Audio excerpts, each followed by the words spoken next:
Okay, it's 6 o'clock. We'll call our York City Council Committee. It's 6 o'clock, and we'll call our October 29th York City Council Committee meeting to order. These we will be discussing committee issues that would appear on the November 5th and November 19th legislative agendas as following. First, under Economic and Community Development, we have a resolution approving the 2026 Annual Action Plan, and I think Director Bethea Harvey is here to address that for us. Hello, everyone. My name is Tammy Harvey Bethea. I am the Interim Director of Economic and Community Development. I'm coming before you tonight to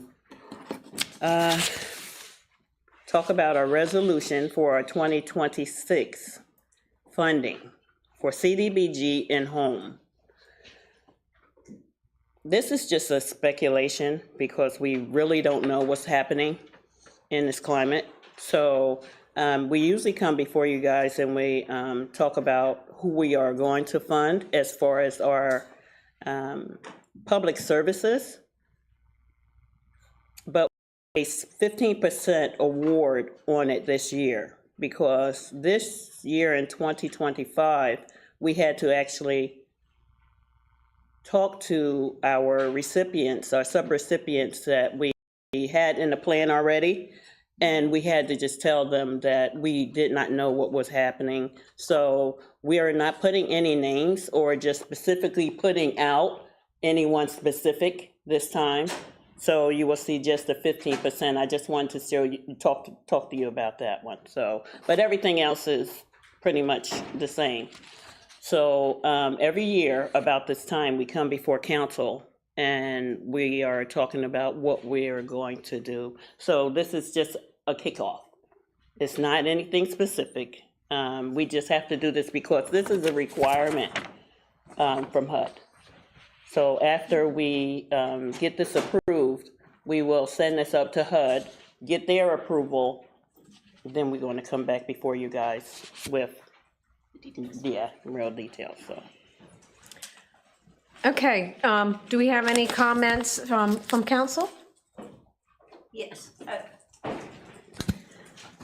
Hi, Tammy, Director. Could you talk a little bit about how you came up with where the numbers come from, the funding amounts that you're requesting? So we go by the numbers that we received this year. We always use the same numbers we received in the previous year and we use it for the next year. So like I said, it's speculation because we're using this year's totals. Okay, and at the bottom of the page, it talks about historic preservation. Was that part of a larger?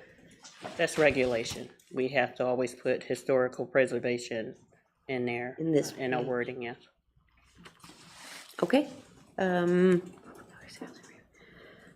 And the Section 108 loan repayment, how soon will that be paid off? I mean, I know you're saying you're using the same 2025 numbers for next year. I was thinking that was complete. Is that not complete? We had two back in 2020.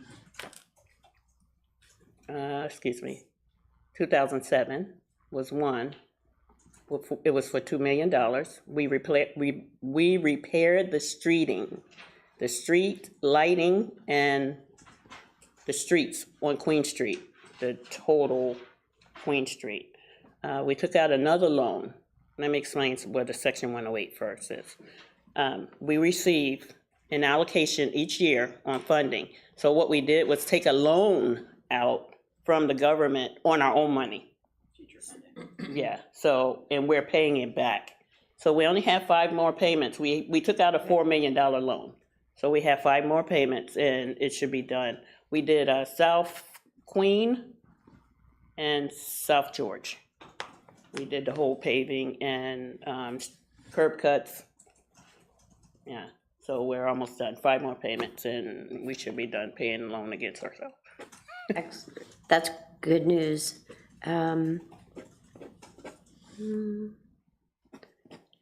Okay, that's all I have. Thank you.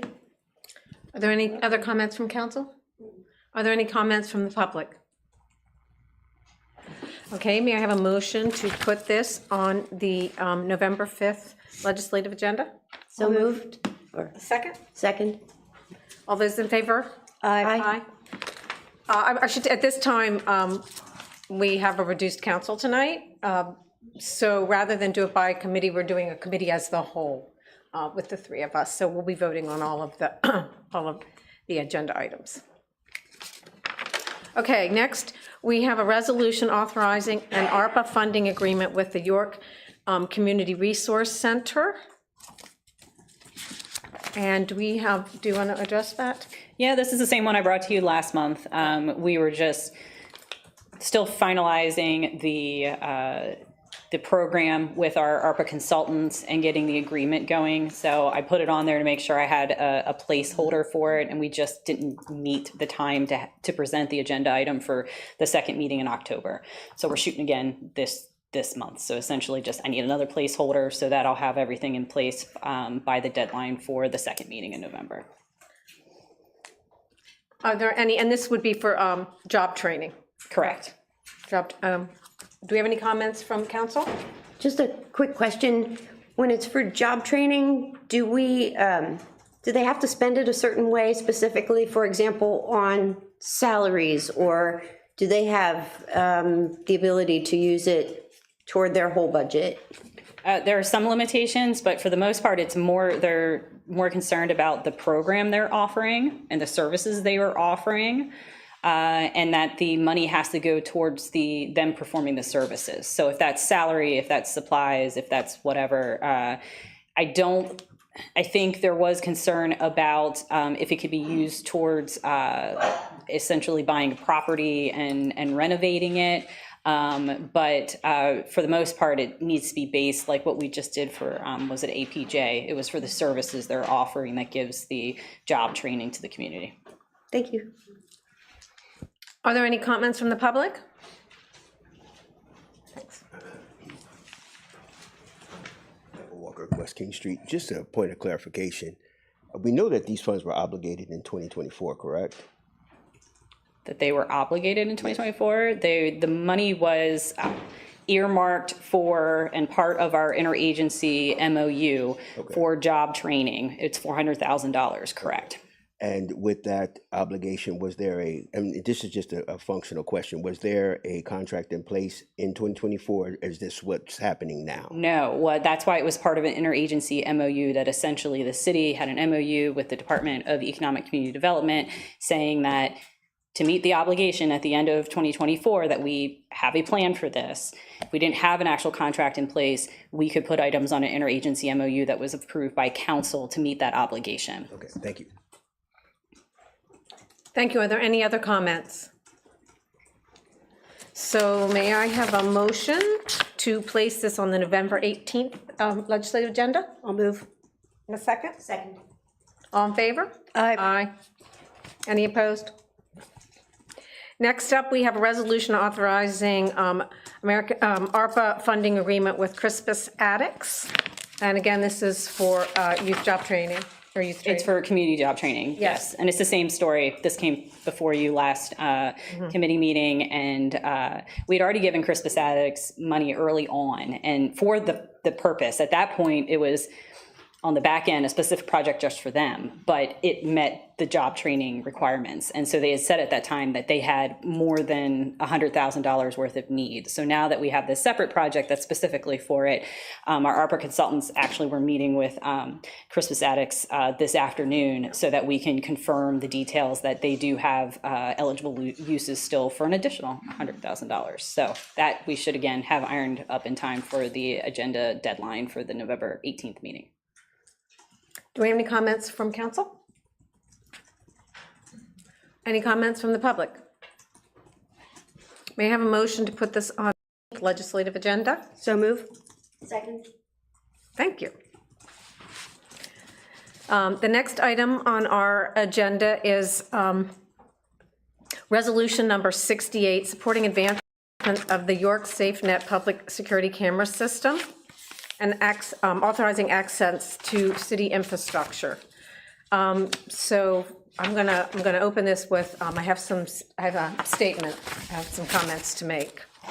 During the October 7th legislative meeting, resolution number 68, which supports the advancement of the York SafeNet security camera system and authorizes access to city infrastructure, was discussed, and several concerns were raised by residents and community leaders. A central theme of opposition was the prioritizing the surveillance over crucial community investments and significant civil rights, privacy, and accountability concerns. Residents worried about the lack of democratic accountability, arguing the proposal was a violation of privacy and urging council to pause the initiative.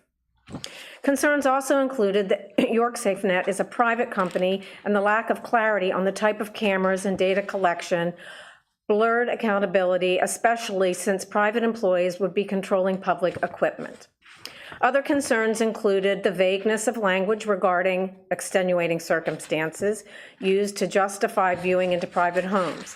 Calls were made for strict policies, transparency, quarterly reports, and a community oversight board to define who has access, when, and why before privacy rights are violated.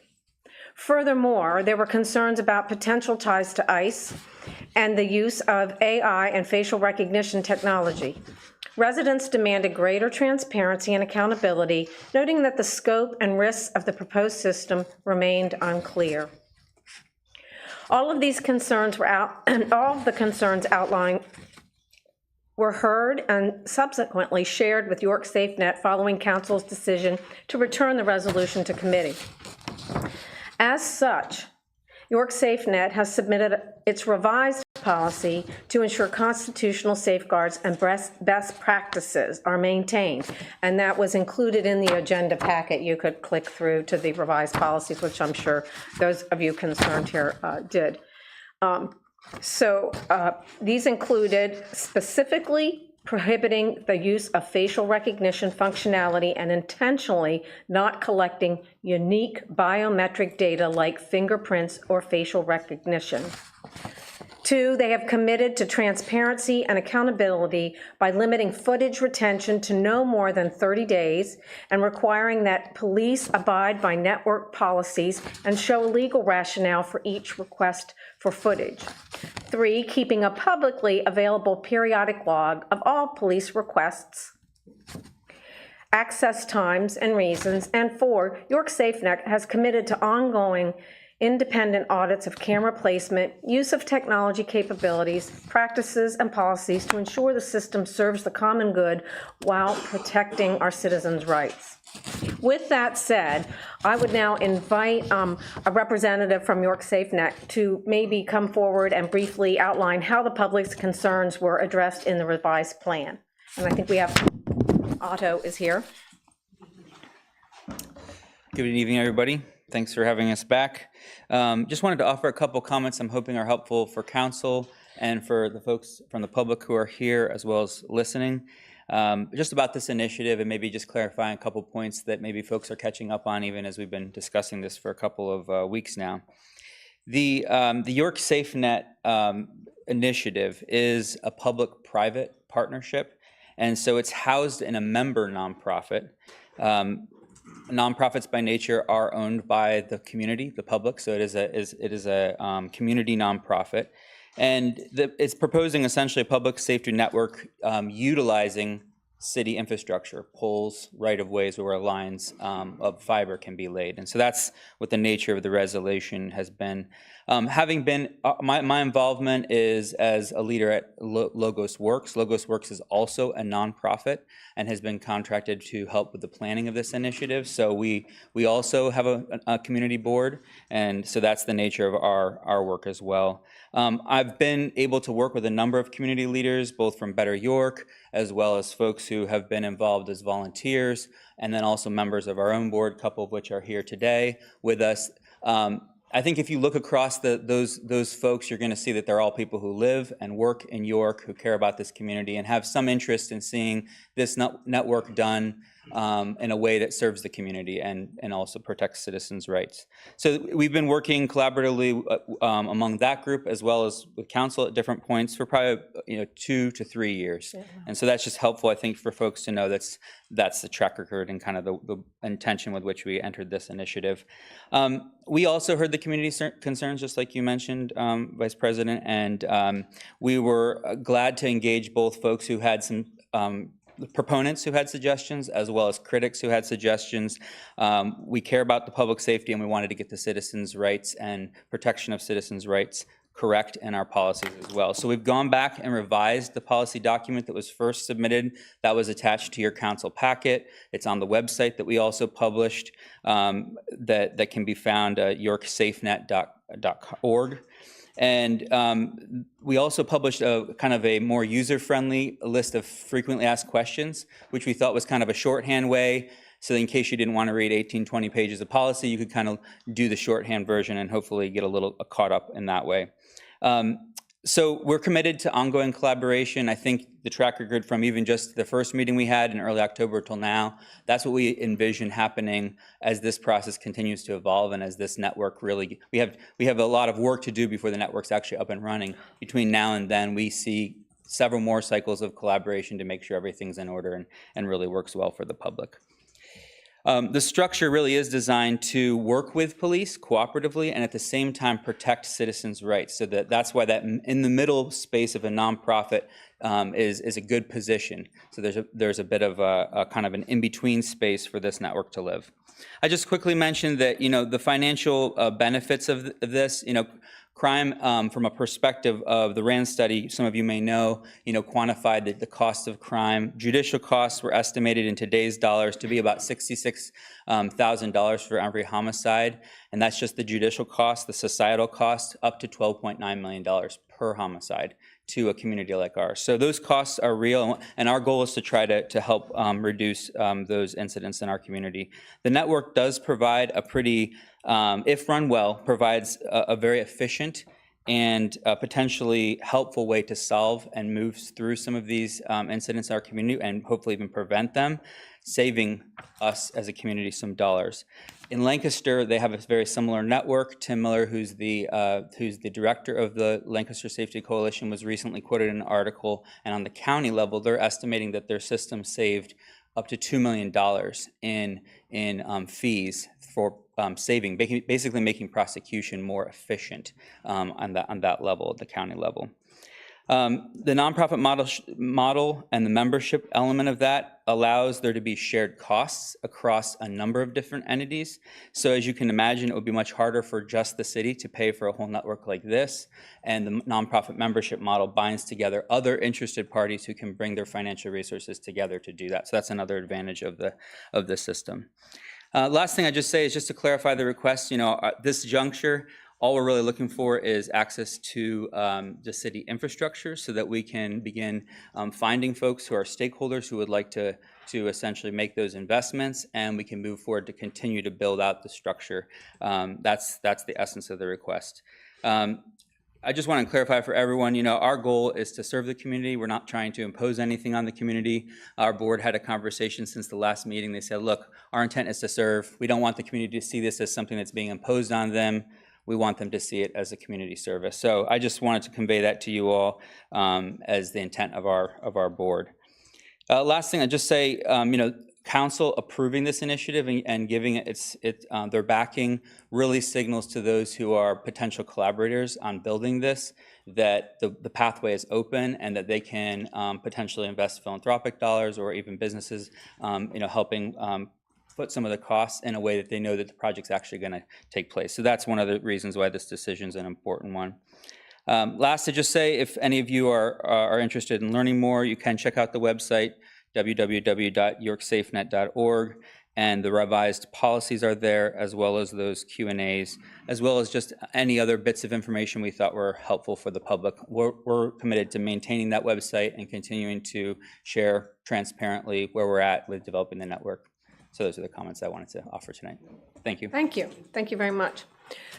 So the floor is now open for comment, first to members of council, then to administration, and finally to the public. I just want to mention here, to ensure efficient use of our time, we ask that you do not rehash the previous concerns regarding the project's funding, policy, civil rights, targeting, or artificial intelligence and facial recognition technology, data handling, or privacy, as those points have already been noted. If you have new comments pertaining to the newly revised policy or any other element not previously entered into the record, you're invited to approach the microphone at this time. And when you do, for the public, please state your name prior to your commenting. But first, do we have any comments from members of council? Just briefly, I want to reiterate, what Otto had mentioned, that this is just the next step. It's just, permission to use the polls. This is not a done deal. It just allows SafeNet to go out and find the funders for this program, but City Council remains engaged with it, and there will be, further collaboration to continue to improve and make sure this serves the community. It's not a done deal with this resolution. Thank you. Do you have any comments? And Otto, there you are. Hello, sir. Thank you. I appreciate the updates. And I know your intent is well-meaning. And I'm happy to read that you are willing to have a community oversight board. I think that's very important. I'd love to see, more of that. And what I am interested in proposing is that get created sooner rather than later. I would like to, perhaps we don't have any timeline for that set, but I would wonder if we could put a timeline in this resolution for that community advisory oversight board to be created soon to help as you build this out, if we can get it past this point. The other thing I would like to propose is the original request and the detailed map has something like 141 cameras, I think. 140. 140, which I find the original feasibility study was for 55. I would be comfortable with 55 to start and see how that goes based on how the feasibility study was written, which also didn't have full support based on their interviews. So I would like to reduce the quantity that we are authorizing at this time. And then the other thing I am interested in is we don't have any targets or dates for this continued collaboration and discussion. And so am I going too fast, Diana? No, you're awesome. Okay. In point number 3 of the resolution, I would propose that we put something in here that you provide us with an update to council in chambers at a committee meeting, maybe every other month, or at some frequency, so that we don't miss it, and so that the public can hear where you're going with this, what I propose a smaller quantity. I would also want to add that I have some questions about the membership, and if the city didn't participate as a member, I would just be curious to learn how that's going to work. I'm not going to go into that right now. And I want to add that the night watch cameras, the 3 that we have, are, as I understand it, very effective. And they're effective because they're mobile and they can be put in hotspots or places where there are issues. And so I know you don't, Logos Works and SafeNet does not own them. I would propose that we find a way to buy more of them because I prefer that to a stationary camera. That's my feeling. I'm not sure how we do it, so I apologize. I am just talking free form here. That's not something I can put in this resolution. We have cameras, a lot of people have cameras. We have a camera registry on the police page, so I recommend everybody, if you have a personal camera, go ahead and register your cameras. And I would say that York SafeNet, I would love to give see if it's possible to give York SafeNet access to that camera registry, or find a way for them to help manage that, because if they're going to be eyes in the sky with their cameras, the camera registry, perhaps there's a tie-in, and maybe they can build it out further. I don't know how many exist right now. And lastly, probably not last, but lastly, the Rusk report. So we talked about the RAND report. There's the Rusk report from 30 years ago, 25 years ago, right? You can find it on the internet. The Rusk report said crime is tied to poverty, and there were, Better York did surveys and a study based on the Rusk report.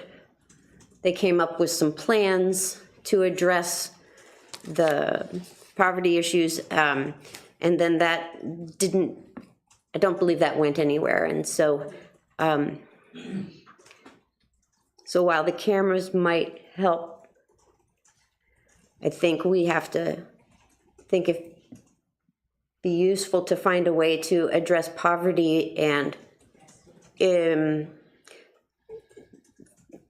if there are funds for cameras, perhaps there are funds for some jobs, some training, etc. So I believe these were things that were mentioned in the last meeting, and I concur.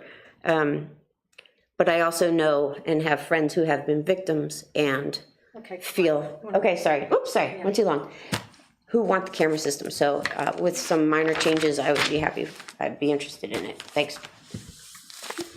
Thank you, and I want to remind people, is there any comment from administration? Before the public comment, please keep your comments to 5 minutes. Sorry. Thank you. Do we have anyone with new comments from the public? Sure.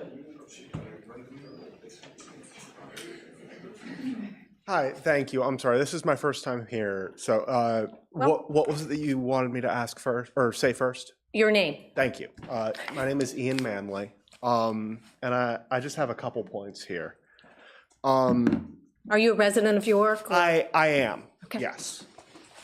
It was mentioned that Lancaster does have a similar system. I am a transplant from Lancaster. I remember when those cameras went up, we were a national laughingstock. They made a Simpsons episode about us where Ned Flanders is in charge of the cameras. So that may tip my hand a little about my opinion here. It was mentioned that murder, for example, is a very expensive thing for the county, and I do understand that. What I do not understand is how these cameras reduce the incidence of murder. They track to me. Aside from that, I have kind of two main things. I understand that there is an oversight board, an advisory board. My understanding, and I'm open to be corrected on this, is that that advisory board does not have direct control. They issue advisory opinions, and in order to have actual say in how it is run, the county would need to spend money to be on the board of directors, which does not seem particularly just to me. Finally, we all watch the news. There's a lot of things going on that do not necessarily, government agencies not necessarily complying with the law. I know there were a number of points that were brought up that have already been addressed that we are not supposed to bring up. I won't. But my question is, we have assurances there will be steps taken to alleviate those concerns. My question is, what happens if those are ignored? If things are given over that should not have been, if things are done that were promised should not have been done. Thank you for your time. Thank you. Sure. Hello, my name is Brian Gooden. I go by Gito G's. And first I want to say, Elsbeth, we really appreciate you asking questions when you ask. And the type of questions you ask sometimes, I'm sure it's hard to be amongst your colleagues and be the only one that asks hard questions. That's one. Two is, like this guy said, those cameras never proved that they help with crime at all. And so in that, I just want to say that the city council was elected to serve as our first line of defense for the citizens of this city, whether those citizens show up every week or every meeting or not. The decision made in this chamber impacts all of us, not just a few familiar names or organizations. Right now, council has passed development legislation that includes allowing access to data tools like Placer AI for certain organizations with no clear understanding of it or nothing. I watched the meeting and y'all said that was good work, patted them on the back and gave it to them. Without clear legislation, transparency, or oversight, that creates serious concerns about accountability, fairness, and privacy. We are witnessing favoritism almost every time certain organizations walk in here. Whether it's intentional or not, towards certain groups who are repeatedly given, it's favoritism towards certain groups who are repeatedly given space, time, and influence, often without a single sheet of paper outlining their purpose, plan, or promise to the community. So SafeNet, you don't need no promise. This is York City, all right? To the community, you don't need a promise. That's what's been happening here. No group, no person, and no organization should ever have the privilege to be about the community more than the people who live in it. City council must remember your role is not to make it easier for those with access to get more. It's to make sure those without access are not left behind. You represent the people, and that means asking questions, the arguments, and ensuring that fairness and accountability come before familiarity and convenience, and not just shaking your head and agreeing with everything that certain organizations or certain groups of people come before y'all and present. That's all I got. Thank you.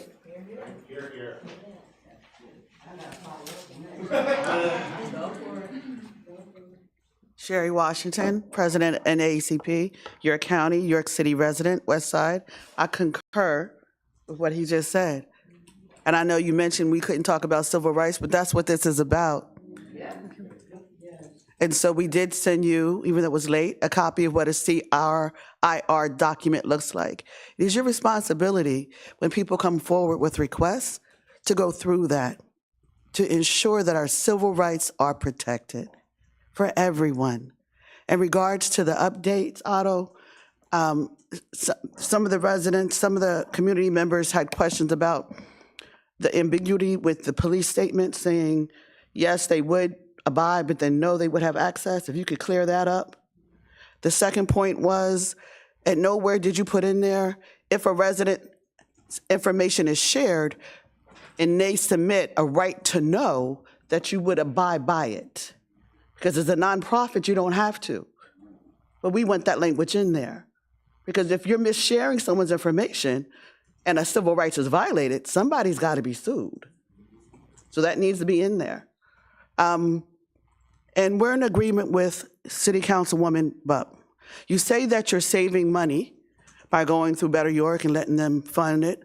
Then where's this extra money going to be put? Are you going to fund jobs for our young people? Are you going to create a Community Violence Improvement Act to complement the GVI program? Lancaster's a beautiful city. Yes, it's our sister city, but York City looks more like Baltimore. So we need to expand our vision and perhaps look at the public blueprints from Mayor Scott that are on that site. That really speaks to our community. So thank you. Thank you.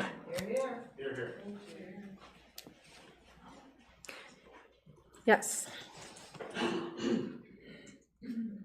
Name is Margie Orr. I've been a resident of this city all of 3 years. So that's giving you a little bit of how old I may be now. I want to ask some of you to put yourselves in my shoes. I lost my youngest brother many, many years ago through gunfire. His murderers, has never been solved. If there were cameras where he was gunned down at his home through a window, maybe there would be some results.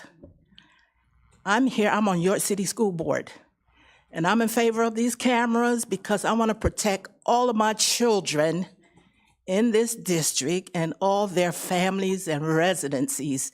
I live in a building that's surrounded by cameras, and I feel so protective all the time because I go home late. Cameras aren't pointing into my apartment, but hey, I'm not doing anything wrong. I don't have anything to fear. I feel safe. We're living in a time now. It was bad when my brother was killed. It's worse now with our young people. Let's start protecting everyone in this York City. My president of the NAACP says we're more like Baltimore. She's right. I mean, if Lancaster has gone down on their crime with their cameras, I'm not understanding this. Not understanding this at all. So I ask everybody, put yourselves in my position if you've lost a loved one through gunfire. Thank you. Thank you.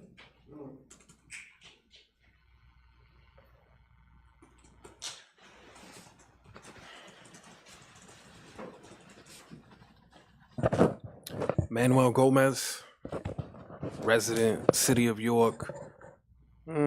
After some decades, I should be a familiar face, but I'm not so sure I retain any privileges for it. It's all a sacrifice. I don't want to be ruled out of order, Vice President, but you covered a long and exhaustive list of those topics which we may not tread upon. Community and economic development for me should always be a priority in terms of what we do as a city, always. That being said, we do have the camera system before us. I would hope that some of the members from council that voted no, in particular Councilwoman Jonescu, who shared her lack of vision. She said she didn't see how anything would change in 3 weeks. She couldn't see it. There's been some substantive changes to the policy itself. What we called the spine clause, which at this point I can only ascertain would be some sort of typo, I would hope, it's gone. In other words, there was a rationale in there where they said, well, we wouldn't spy in your private residences unless we think we have to. That's gone. That's good. Artificial intelligence is now addressed. Facial recognition is now not going to be a thing for the foreseeable future. So they're maintaining fidelity with the original feasibility report. Some things have expanded. They went from 7-day retention period to 30. I would actually prefer that they would have stayed closer to the 7-day range, but there's mitigating factors. They no longer will include any artificial intelligence that would enable predictive analysis. That's a big thing. Although there's a 30-day time period, if there's no facial recognition, it really limits their ability to impact upon our communities in inappropriate ways. As far as what's missing, I requested and would have liked to have seen a structure for each and every time law enforcement engages with requesting data from the network, some sort of memorandum of understanding. One, that if it's at all legally appropriate, would favor our local agency, not these other agencies. Why?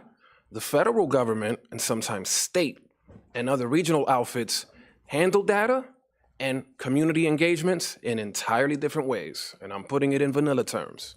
We all know what I'm talking about. Immigration enforcement, which is entirely a civil matter, not incumbent our local agencies, is another thing that I would have liked to have seen addressed so that we do not engage in any manner of civil immigration enforcement by use of that network. That's also missing, unfortunately. But all in all, I think that the revisions themselves were greatly needed. And I can't thank enough Logos Works partners for the work that they've done and their responsiveness, and everybody in the community that came forward with their good ideas. And I would hope that all the members of council, not just the ones present, and also particularly some of the stronger no votes, Councilwoman Johnescu's remarks being one of those sets of remarks that caused me to take pause, understand we have a better vision for ourselves. And I would like for you to share that vision as well. You can learn a lot through engagement and feedback and dialogue. Should always be receptive to it, even from folks like myself. I know that I'm often here, but one thing that I like to say is I never shut that door behind me. When I approach council, anybody else can approach as well. I stay in my own lane. I don't know why others don't appear, because I hear a lot of good ideas from business owners, residents, and so on. The camera network itself was one of the hottest topics. I don't know where people are sometimes, but what I can do is offer my best input. I put it forward in good faith. And I thank you so much, Mr. Monroy, Logos Works partners, because honestly, you don't typically get this type of collaborative work done unless someone gets in trouble. When someone gets in trouble, you get consent decrees in place, someone goes to jail or fines are put into place, settlements happen. That's when you typically would see policies get put into place after the fact. One big point that I do want to repeat, because I know I'm running low on time here, is there does have to be some way to challenge errors within a network like this.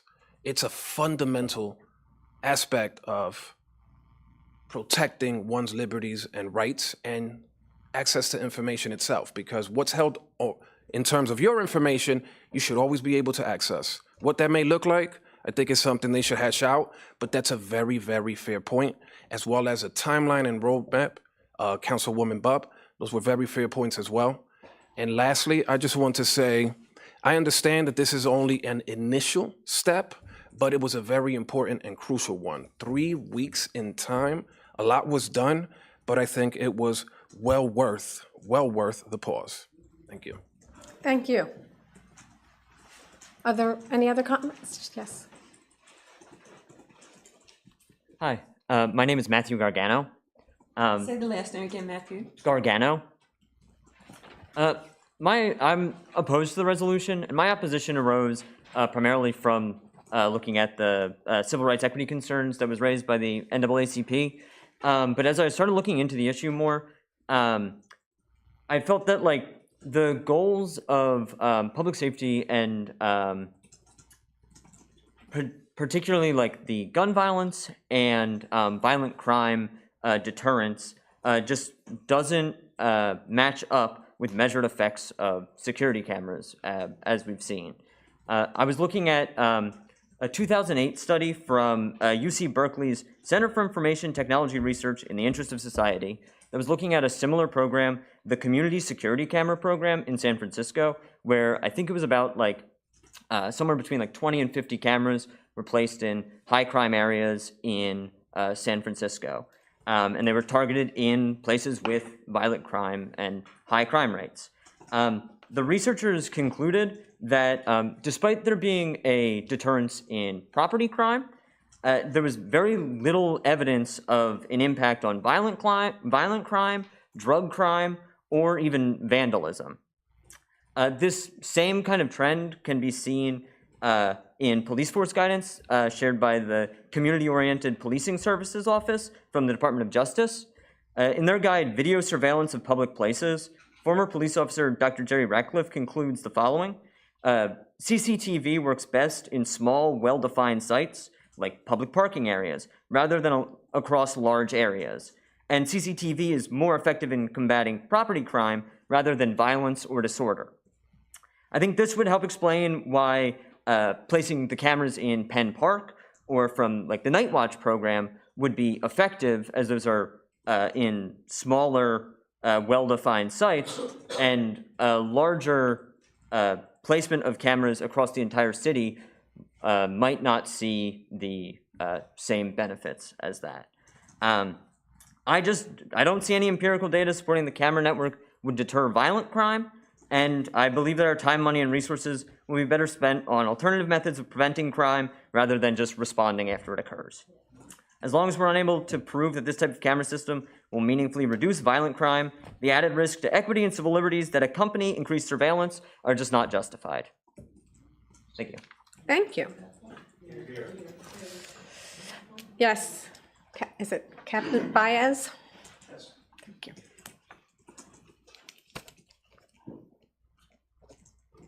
Good evening, City Council. My name is Andy Baez. I'm currently the Detective Commander for the York City Police Department. For the past 16 years, I've been a detective, and the past 25 as a police officer for the City of York. With that aside, I'm also born and raised in this community, in the city streets, all my entire life. Graduated from York William Penn Senior High School and did everything and never left this good city of mine. And reason why I came up here, and I respect that we're not here to discuss the last meeting and situations. I can discuss what was brought up today in regards to how cameras do not assist or enable crime from happening. That's furthest from the truth. Let me explain what 2022 was, when we had 22 homicides, and how we were able to get almost a 90% clearance rate. It wasn't because I was knocking on a door and witnesses were coming out and telling us that who did it or how it was done. It was our community cameras, Ring doorbells, your cell phone, your vehicles, technology that's already out there, that all this is going to do is assist in that. And the last one, the only part I'm going to bring up that was said last time, that it's going to help me as a detective. It's not. It doesn't make my job any easier, because there's still protocols that we must abide by. I cannot just randomly force my way into your home, take your camera or the cameras, and make you show me X, Y, and Z. There's a process for it, okay? And that's exactly what the steps would be, and hopefully they will be as we move forward. That they're just going to say, here, in a big old bow, here you go, turn it over to us. We know that's not going to be the case.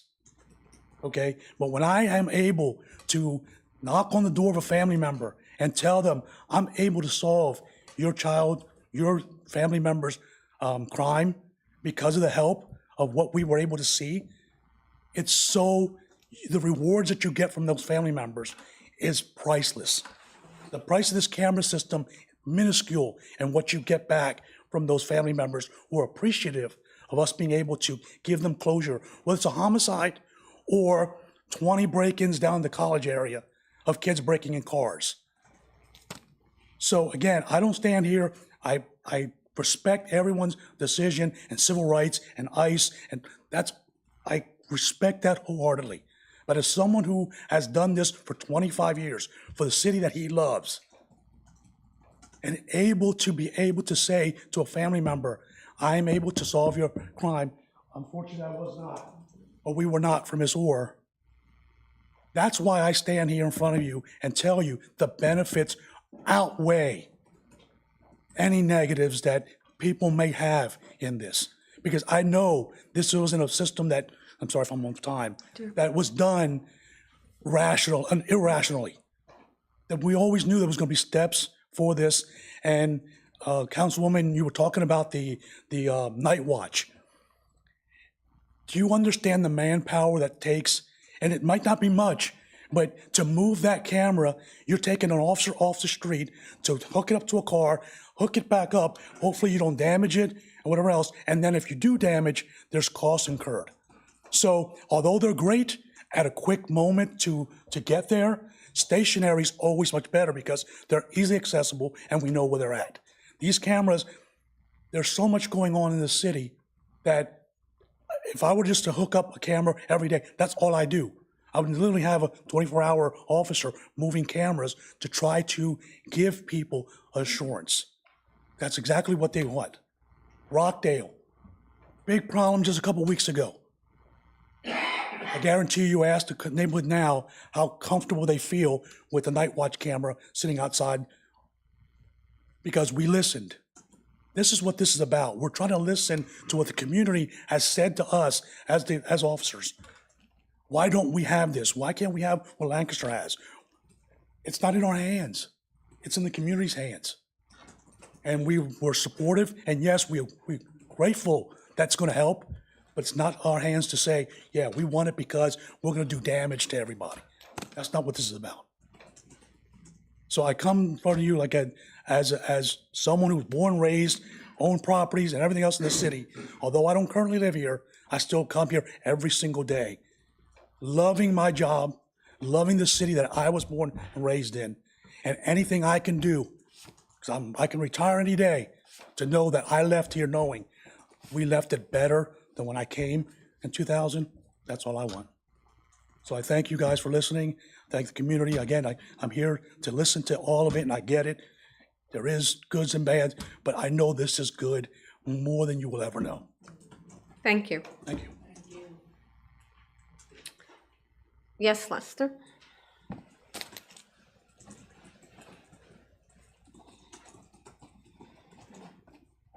Good evening, council. Good evening, everyone in the audience. As you guys know, I am a supporter of the camera system.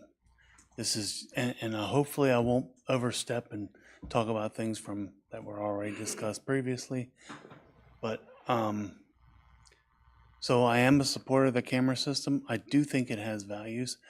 A couple of things were brought up tonight that I do want to mention here. Number one, cameras. They do not, whether they prevent crime or not is kind of debatable, because you know that's kind of like a wishy-washy. Sometimes they will, sometimes they won't. Sometimes they'll be a deterrent. However, and this is the big thing that the gentleman in the back corner right there just was talking about. Whenever there is a camera, we got footage, all kinds of footage that we got. And guess what? That assists the police department in doing their jobs. That makes their job a lot easier. I have serious concerns about this, the watchmen and the Ring cameras. Well, that's just worthless, in my opinion.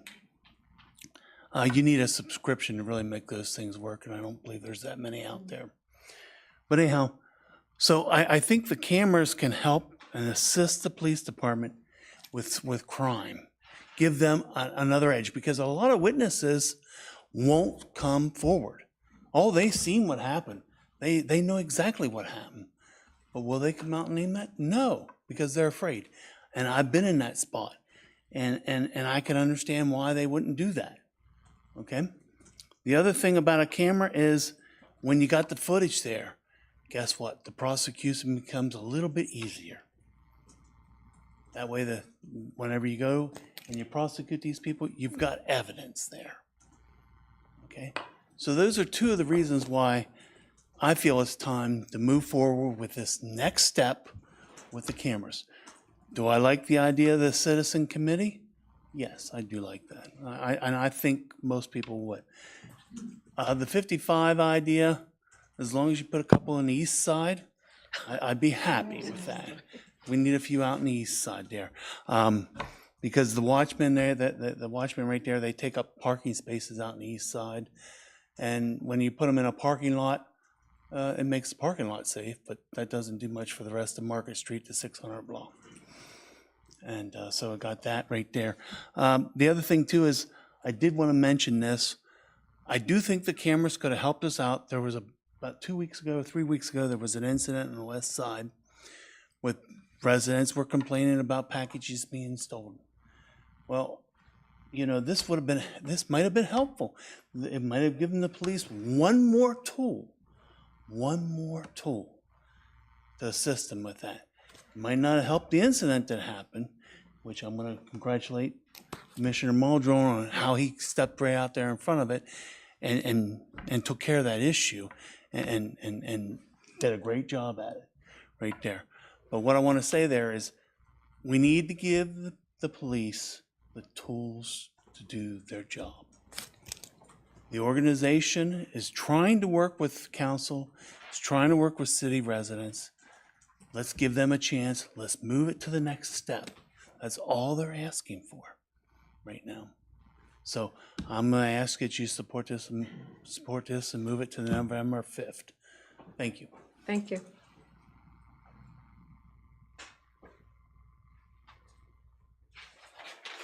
Okay. Sure. I just want to add that because I keep hearing people talk about crime and reducing crime and convictions. That's two different things. So I think a lot of people getting convictions mixed up with crime. I just also want to add that York has been one of the top counties in the United States with the most residents on probation and parole for non-violent crimes. All right. So like I said before, some of us are fighting discrimination, racism, and poverty. And some of us are talking about adding more tools for racism, discrimination, and poverty. And that's where the community has a problem with, York College and Better York. We keep hearing the names around in the meetings. But if they was behind this camera system or behind this initiative from the beginning, why haven't we ever heard from them? Huh? That don't seem suspicious. Huh? That don't seem like if nothing is wrong, what you hiding for? Right? That don't seem that. And why they want it so bad? What does it do for them? Why can't they come tell us that? But every community leader around here is scared to say something like that. Not G's. All right? And then furthermore, if you keep everybody in poverty and offer them Christmas turkeys, you ain't doing no favors. That's all I gotta say. Thank you. Yes. Just have a couple comments. My name's Mike Connor. I've been in the city about almost 30 years, 28 years. And I love the police. I love the commissioner. Know them well. And they did a great job. In 2022, we solved 90% of the murders in the city, which is much better than the 70%, which is the national average. But we still have 2 murderers on the street. Now, if we had cameras, would they not be on the street? Possibly. But we all should know that there's 2 murderers still on the street. Are they in York? Are they somewhere else? We don't know. And the other thing is I've never met a rich or poor criminal. I've only met criminals. Okay, so we have to remember that. Thank you. And I want to thank everyone for their comments. I didn't mean that you couldn't reference anything we had talked about before. I meant not to just rehash, and you did a great job. Obviously, many of our comments on both sides, wherever we stand, were relevant, and I think I speak for all of us that I appreciate everyone's contributions to the conversation. So, if we have... Could I make a motion to change the resolution to amend? No, No, you have to or wait not. until the legislative session. Do it. Yeah, because we can't take official action here. Got it. At the council meeting. Okay, At the committee thanks. meeting. Okay, so do I have a motion to place this on the November 5th legislative agenda? I'll move. A second? All in favor? Aye. Aye. Any opposed? Thank you. And again, thank you everyone for, not for just this issue, but for all issues that come before us. It's really great to hear a public voice and concerns. So next, we're dealing with a resolution authorizing the forgiveness of taxes from the year 2023 for Iglesia Arca de Salvacion Pentecostal to Incorporated. I think Terry's going to take that. Yeah, I'm going to let you take that.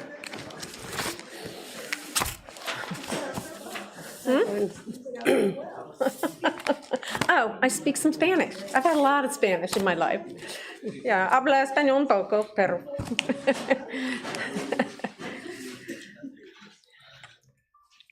Okay, I'll ask, is anybody here for this topic tonight in the audience?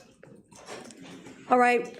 Well, I'm going to just reiterate a little bit. Over the past year, Article 190 was updated to create a set policy, transparent, consistent, and uniform for how to deal with these tax forgiveness requests. And so this was the first request to fall under that new administrative procedure. I'll give this another minute. Yeah.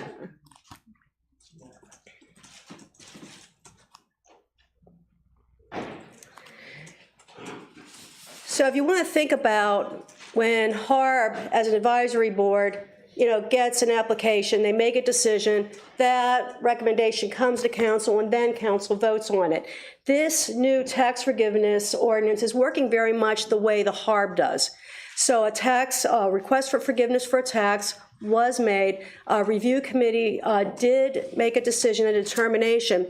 So really, I don't believe these need to go to committee. HARB doesn't come to committee. These should go directly to council legislative for vote on those recommendations. And at that time, since the applicant's not here with us tonight, we should make sure they're aware that this will be on a November legislative agenda so they can come when it is heard.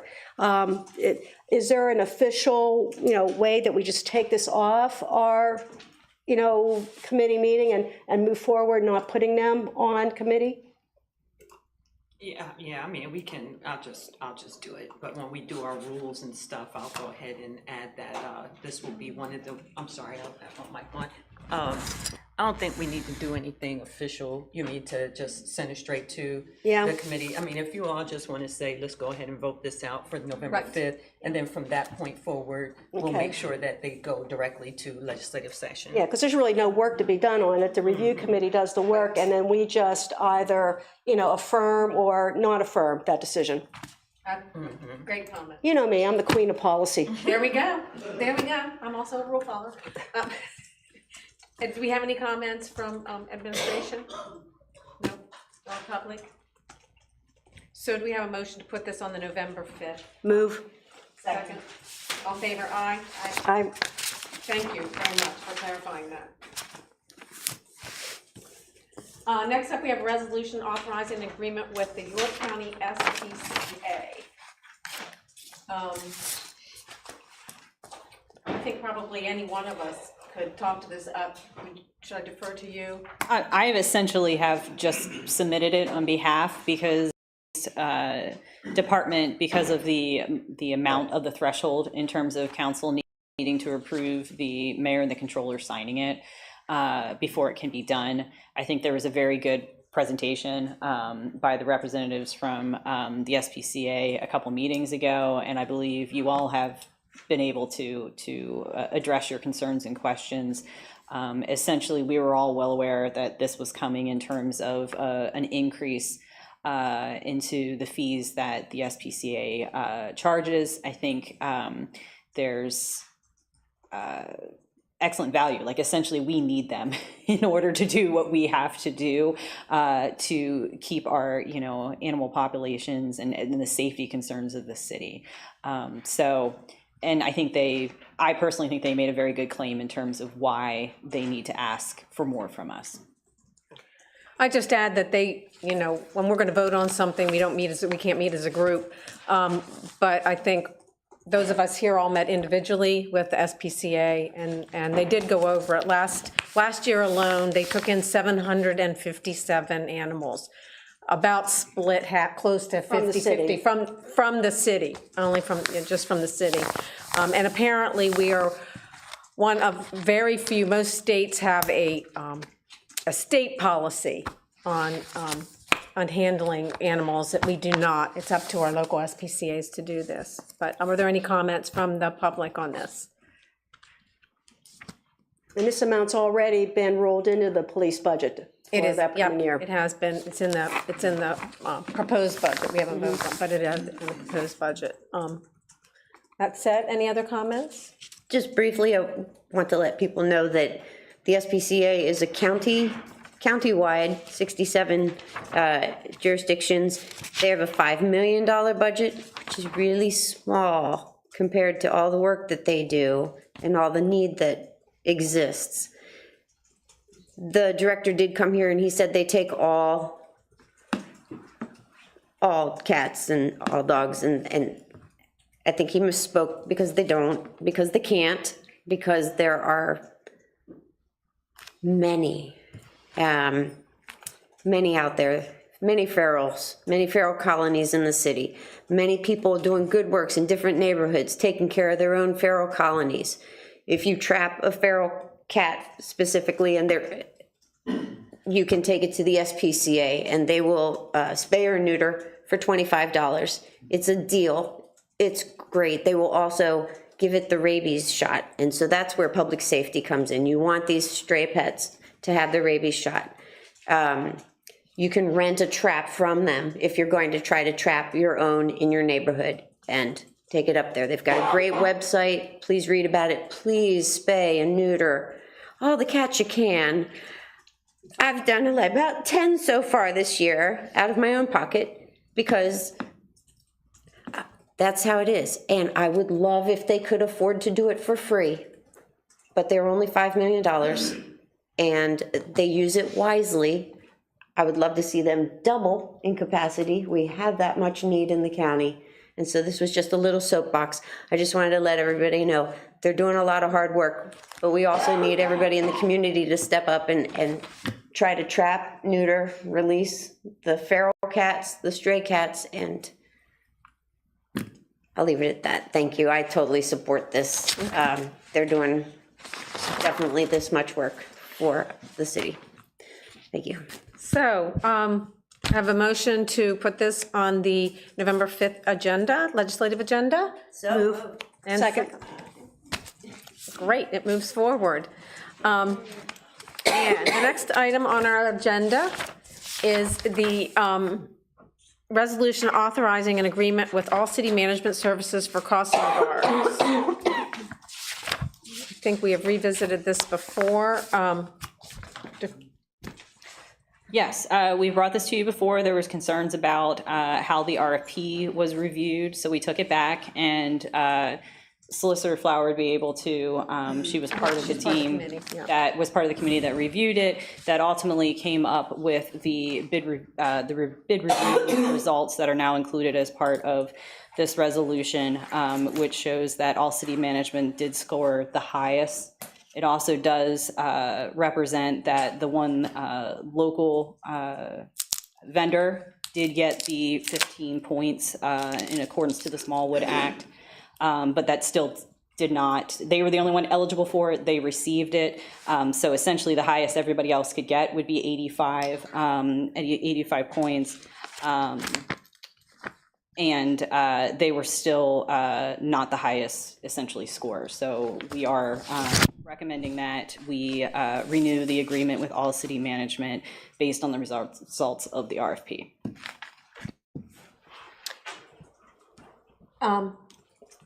Solicitor Flower, do you have anything to add?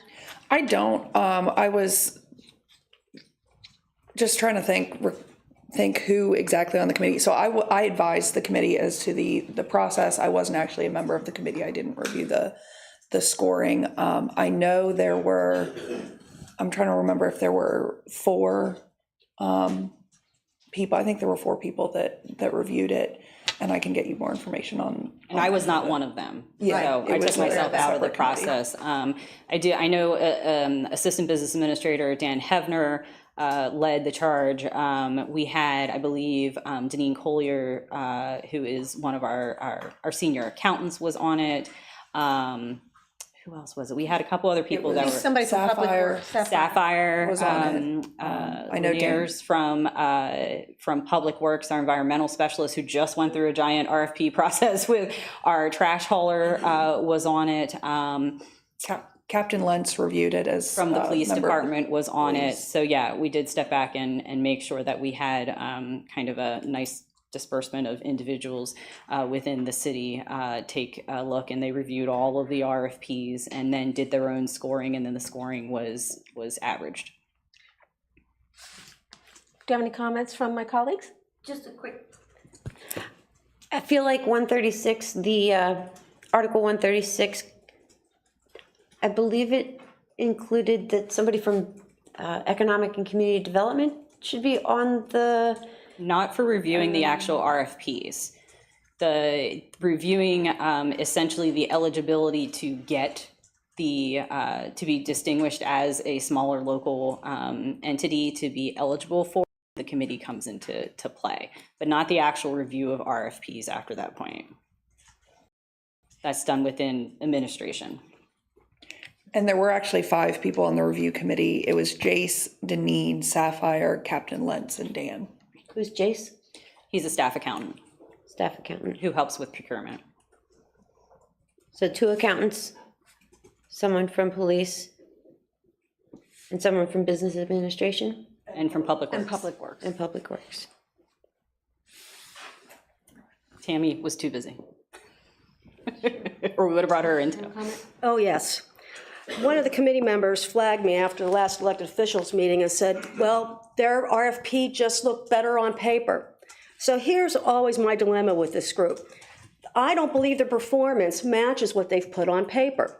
You know, we had the terrible attendance problem. They were given a big raise, and we were not provided any metrics on whether that improved attendance or turnover. We know training can't be great because every year we're told to ask, you know, the crossing guards are not supposed to be stopping traffic for the kids, but to ask them to wait to cross, but yet they continue to, you know, practice that habit. They did it the other day. I'm driving out Market Street. I only get in my car about maybe once a month, and sure enough, I have the green light, but the crossing guard's going out there. The mayor alluded to it at the first budget hearing meeting. So there seems to be a gap between performance and what they're putting on paper. And I'm certainly not going to block this from going to, you know, the legislative meeting. But last year, you know, when this came up, my request was that we receive some kind of reports, that there be some kind of oversight over a contract that's about child safety. And I'm not seeing that improvement. You know, most of, you know, what I hear is anecdotal, but I still hear about crossing guards missing. I'm still seeing the crossing guards and hearing them stopping traffic instead of teaching young people to wait. You know, and so what may look good on paper may not be fact. And I think we've seen this group long enough to realize that, you know, they're not living up to what they're promising. Yet we have a local vendor, and certainly there was another one that were coming in at a lower cost. You know, this was certainly not the lowest cost contract, but we know what looks good on paper may not be what's really happening in practice. And shame on us for not keeping or not supervising this contract better. Not supervising our children's safety better. Just saying, well, there's a number of people can call, to me is not effective. I think it's being sloppy. Yeah, I was going to piggyback on what you're saying, because I ran to. Would you come to the microphone, please? And say your name.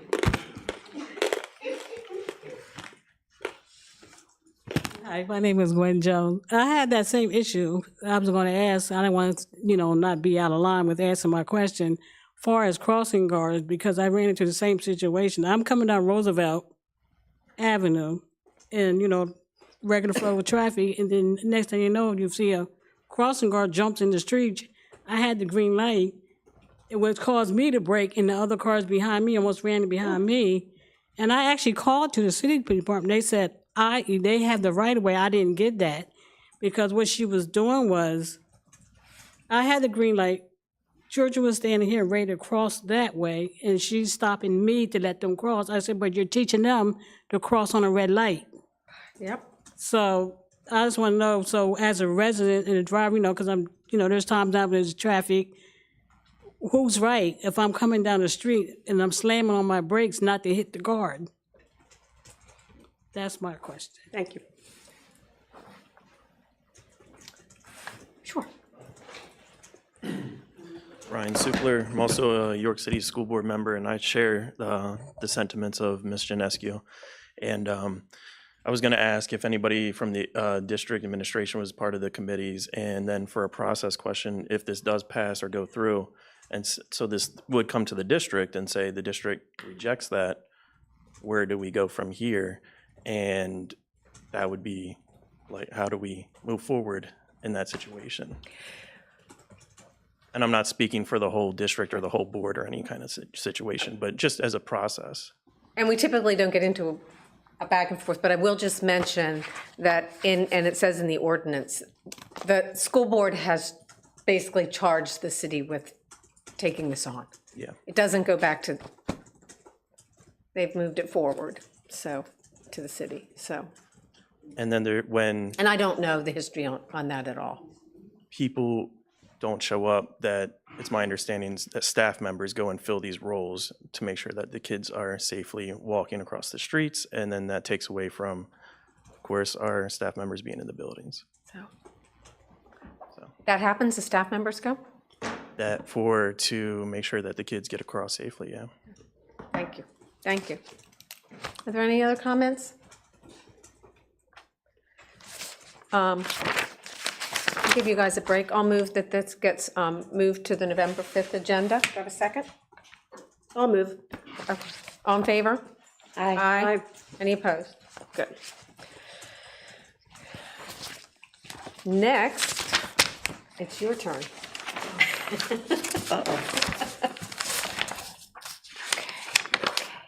Well, we were doing everything as a committee as a whole, so. Right. It didn't matter. Yes, she's here. She can do this. Submitted by solicitor's office. There we go. Okay.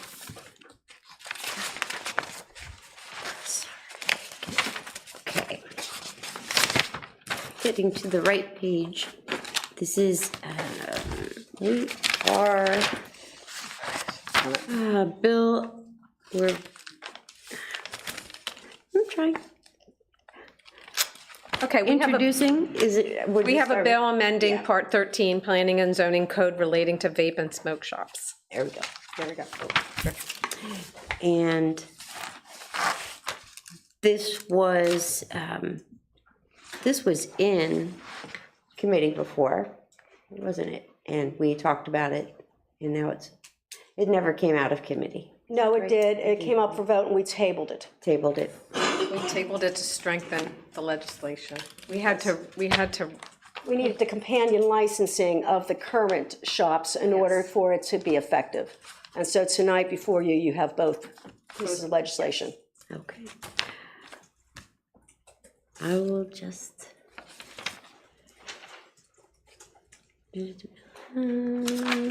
Sorry. So is there, yep, there we go. I found it. Yes, can you speak on this particular bill? So what's currently on the floor is the amendment to the actual zoning ordinance. This is what came before you previously, as Councilwoman Janescu noted. I did make the one change where we pulled the tobacco out of the definition of retail. This doesn't apply to cigar shops specifically, but I think it does. We had a staff member raise that, and I think it does clarify that a little bit. But otherwise, I had comments from many of you, but none that I made changes from, so we can discuss it here. So this is the same thing that you saw months ago. And then just coming before you now with the licensing ordinance as well. Okay, well, may I comment? This came before Planning Commission. Unfortunately, nobody from council was informed it was going to be on the planning agenda, but I always go to the planning and zoning meetings, and I did look at the agenda. So I got out of the car, fresh back from taking care of my grandson, Virginia Beach, and I attended this to speak to it. And I'll tell you, it's the first time the Planning Commission has said no to anything. And a year and 3/4 I've been going to meetings. And I got a shellacking. But you know what? They raised some good points.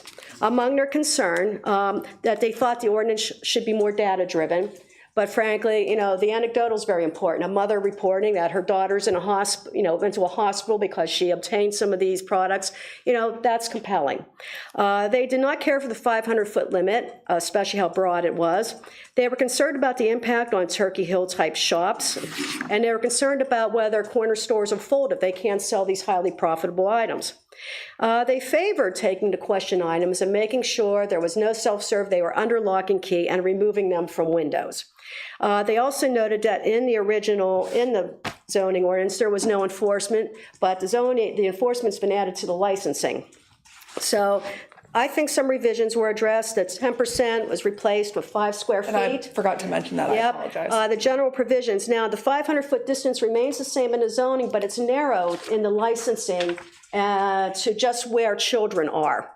Can I address that? Yes. So there is no 500-foot limit in the licensing ordinance because that only comes into play. So if there's an existing shop within 500 feet, we can't, through the licensing ordinance, go in and say, you need to move your income. So the 500-foot distance is only in the zoning ordinance because that's where we can control where they go. What I did put in the licensing ordinance was a limitation that I found actually out of New York that I liked a lot, where they limited where the advertisements can go. And so that does have a broader definition. Okay, and the other thing, no self-serve tobacco in the zoning, should that include all the related products? Because in the licensing, it's no self-serve, including all the products we're trying to keep children away from. And let me see, what else? Where is that? What section is that? Let me, no vapes, closer. I've got so many marks through this thing. I know, I do too. It's subsection 5. It's subsection B in general provisions, and then number 5. Yep, no self-serve tobacco. Should that include all the other products as well? Yep. Okay, that was my question, because it is in the licensing. Yep. All right. These two have to really mirror each other. It's kind of like 951, the neighborhood improvement ordinance. They have to kind of work together.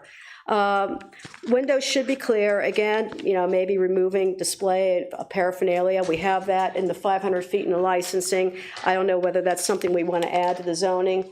That was something that the Planning Commission really preferred. Enforcement in the licensing. I'm sorry, I'm kind of discussing these at the same time because they're together. They did set up for yearly inspections. I think what's needed to be outlined is who owns those inspections.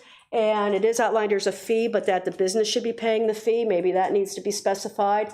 As opposed to, what do you mean the business should be paying? Well, the operator of the store should be paying for the inspection. Just kind of like I have my rental next door, and every year I pay a license, and then on the year I've inspected, I pay an additional fee for that inspection. And so it's part of my business expense. Okay, so I have that just set up that part of the application is the submission of the required fee. Mm-hmm.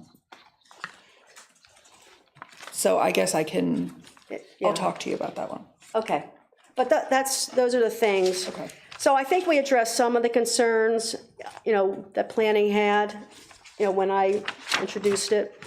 In general, they did not like the concept of regulating the shops overall, but those are the specific weaknesses they outlined. I said, it's the first time they've said no. Seriously. And I had to agree with them. Do we have any other council comment? And then, do we have any public comment?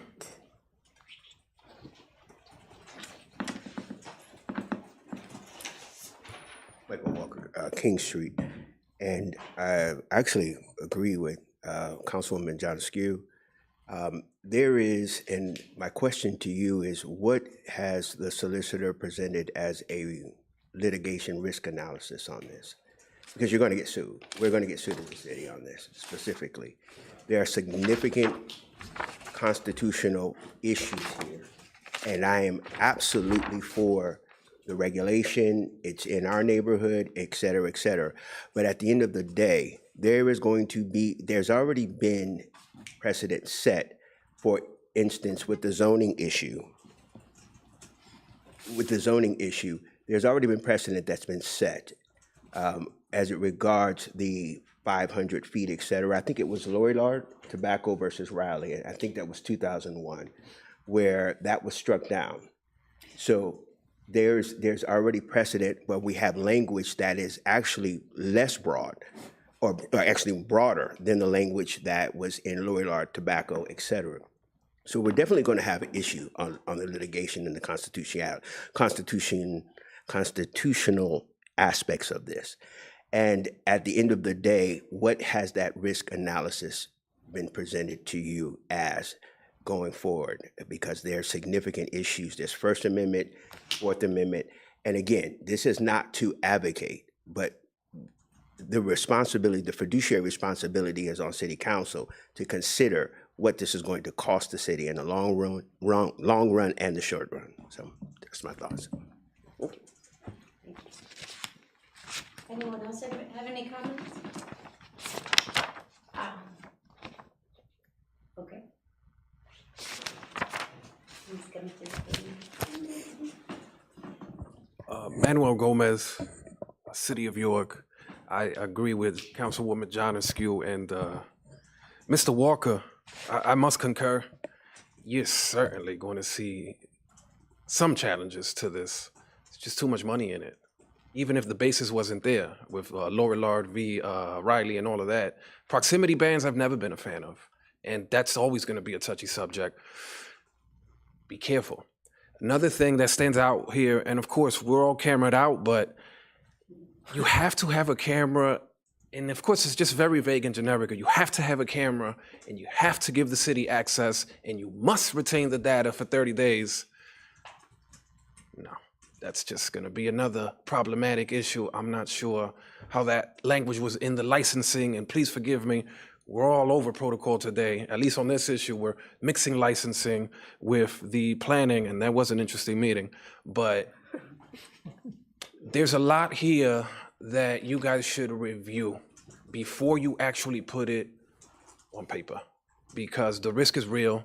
Even if those established precedents weren't already known, they are. They are. Those federal labeling statutes, they've been in place. By God, have they been extremely rigid and upheld. Locally, I understand the spirit and the intent. I'm down with it. I'm for it. I favor it tremendously. But the proximity bans in particular, almost always, I'm against those. And I don't know what that equipment line is about in the licensing portion in and of itself. There's some things here that certainly we should review before moving on.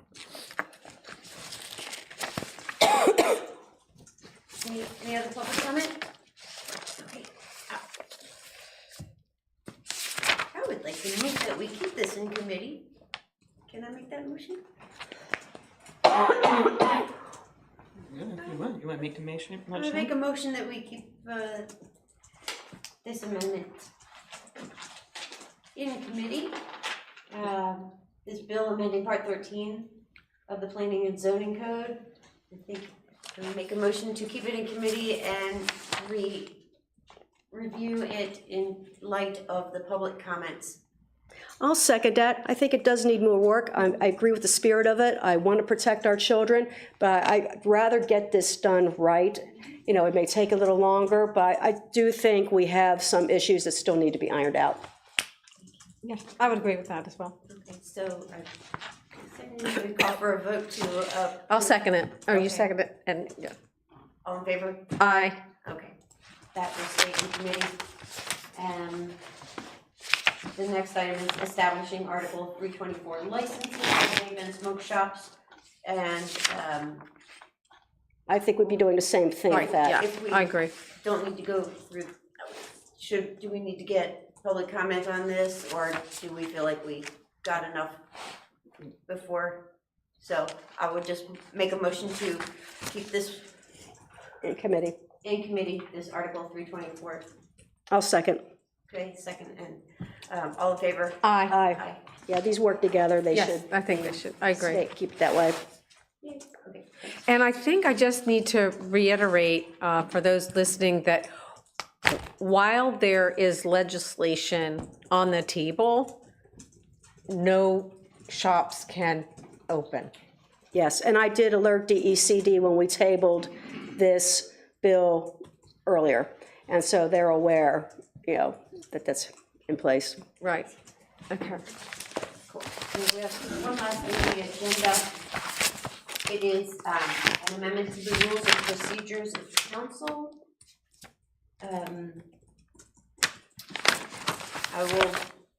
I guess we will see if there's anybody who would like to speak on this. Is that Diana or? I'll start. First, I want to thank Diana for putting together this outstanding organizational chart showing us, the changes. And this is where it comes from. I remember when Diana sent these, rules of council to me, and I read every word because you know me, I just do that. And so I was confused when I was seated at council, and it just didn't see, practices weren't aligning with the council rules. So what Diane and I have talked about is, resulted in this update, which is going to align, because this rules of council have been in place for a long time. Better practices had emerged, and they needed to be, become law. They needed to be enshrined. And so we have done that. Some noted changes that have happened. Committee meetings. Now some, will be, at every decision will be the entire body.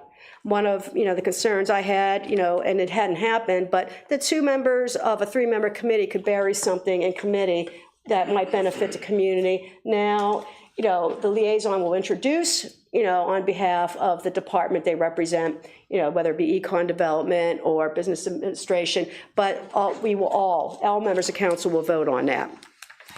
Committee reports were something that had been part of the council, the idea that liaisons would meet with their respective, departments and report regularly. Now that's on an as-needs, and when something comes up and those reports are given at meeting but handed to the clerk in writing, to become part of the record. And so liaisons, there's a change there.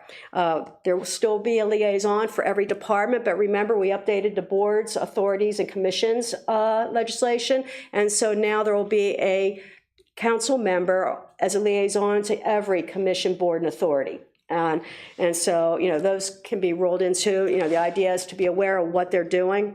A big change will be public comment allowed by state law. On legislative items, public comment will be limited to city residents or taxpayers, both. And we were ending public comment at the end of meetings.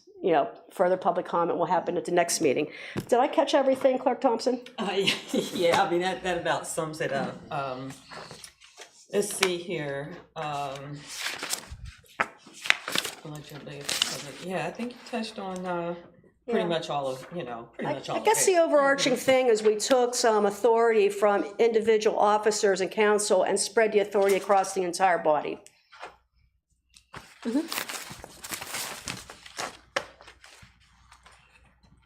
Okay, so that was speaking on the item. Do we have any other council comments? Yes, okay. I would like to note that we have a rule in here about summer recess stipulation. The previous rule, the current ones, mentions summer recess as an exception to meeting dates. And the revised explicitly defines summer recess period and frequency. Only 1 meeting per month is held during the months of June to August. I feel like we miss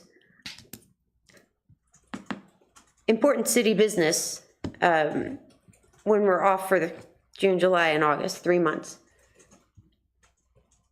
I feel that we need to. I don't know how to. I think, again, any changes that we move this, we move this to go, we're not gonna make any decisions or revisions here. It goes forward to, if we approve it to the legislative, and then any changes in the ordinance, then. I appreciate that. At that time. So I would just say that I am, so we want if I want to move this, if I agree that this should go forward, and I do like quite a lot of it. I think that there's an opportunity to fix summer recess. Yeah, it's great not to have as many meetings over the summer, but I think that we miss out on important city business, specifically the school crossing guard contract that we could have discussed over the summer. We could be talking more about finances and where we are. And Well, so- it was really the onus of the administration to get that school crossing guard contract to us in a timely manner. We began asking them about that in February. So I think, our schedule's enshrined right now, and it works because remember, we have one city clerk with no substitute to back her up. Right now, that break during the summer is really necessary to give her any relief. Until we find, a backup for, Clerk Thompson, who shows up no matter how sick she is, no matter, what's happening in her life. This is the one, break she gets. But really, we certainly can examine it between now and the time we vote on it, amendments, but I think the summer break, serves a few purposes, and I think the city administration is aware enough of their responsibilities to get things to council. I agree with that wholeheartedly. Our clerk needs some point in the year when there's a little bit of break, but also we're on call 24/7, 365 days of the year as city council people. And I feel like when my constituents want to reach out to me, whether it's summer recess or any time, that they don't hesitate to be in contact with me. And at that point, I can act as their liaison, get them to the proper department and take care of anything that is immediate. We also have occasionally had to have emergency to get something settled, especially for the health department. It's happened that we've had to meet in the summer for a 5-minute meeting. That when there's an emergency, we do that. But I do say that, there's lots of benefits to that break to many people. But we have to remember that as council people, we're always on call and always available to our constituents.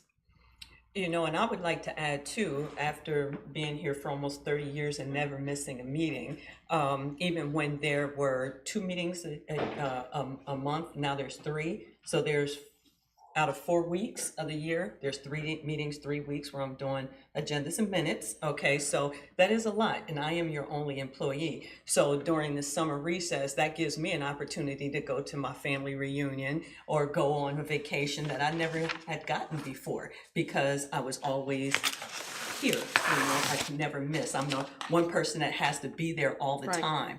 So when you can take off because you're not feeling well, because you have another engagement, I have to actually postpone something or, come there. So that's just the personal reason why I like the summer recess.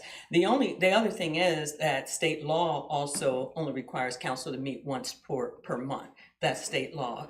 So we meet actually 3 times per month, 2 legislative, 1 committee. And also during the summertime, just like Vice President Buckingham said, that whenever there's been an issue, as long as we can have 3 members of council meet, if something comes up that needs urgent attention, council can meet and have a special meeting to address that. But just like Councilwoman Johnescu said, that the administration also has a responsibility when they know that we have that summer recess to plan in advance and get us those items that they need and not wait till the 11th hour. Okay, I like that. I understand that. And maybe there's a way we can combine a legislative and a committee meeting at the same night, once a month, for the summer recess. No, that's gonna be too long, I'm sorry. No, ma'am, no, ma'am. No, ma'am. Yes, boss. No, ma'am. I'll be retiring real quick with that. You're not allowed to retire. Ma'am. Can we move this forward to a legislative agenda? I move so. So. That's to be determined. Okay, hold on 1 second. Yeah. Okay, I'm sorry. The other thing is that this usually is in January. Okay, so so if you move it to a legislative agenda, I would recommend it be in January. January, correct. That's when we approve our. Right, it is the first meeting. That's right. Our organizational meeting. Yes. Okay. Oh, I did not give the public an opportunity to make comment. I'd like to do that now. Go ahead. First hand up. Catching the smoke for me, Manny. No, never. Catch no smoke. By the way, that mic's probably off. I will not be giving the city clerk any smoke. There's just no way. Manuel Gomez, resident, City of York. City clerk, you're the only one that can attest to this, and you don't have to. But 22 years with a short respite. I've been like the furniture here, for better or worse.